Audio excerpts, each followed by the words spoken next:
Ram Narayan Ram blood pressure coronary diabetes एसबू रोग नुहे हृदय रोगी मानंकु एहार अधिक लाभ मिले एवं महिला माने मध्य समय पाई थांती।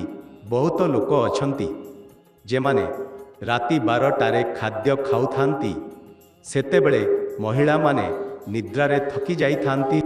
एहा परे भल भावे काम सरी गुनगुना पानी रे स्नान करिबा उचित। भली जल बही जाउथिबा पानी व्यतीत अन्य कोनोसी पानी रे स्नान करिबा शरीर पाई भल नुहे। बहुत लोक भावंती जे ठंडा पानी चिटिकिले आखि भल रहे, किंतु यह एमिति नुहे। गुनगुना पानी रे आखि धोइले मोतियाबिंद हुए ना। साधारणतः 40 वर्ष परे आखिरे मोतियाबिंद हेबार संभावना रहे। यह ठंडा हेबा द्वारा होइथाए जदि आखिकु संपूर्ण भावरे गुनगुना पानी रे धोइथिले एही रोग रोकी पारिब। एही साधारण नियम गुड़िकु पालन करिबा आवश्यक। खाद्य प्रस्तुत करिबा समय रे ताहारे फुंकिबा उचित नुहे, कारण यह सहित अन्यान्य अनुचित जिनिस मिसी जाए।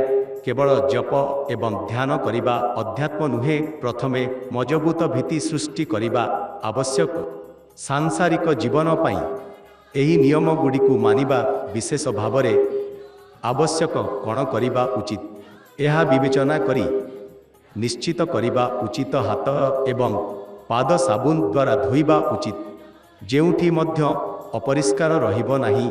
घर एवं चारिपाख स्वच्छ रखिबा उचित।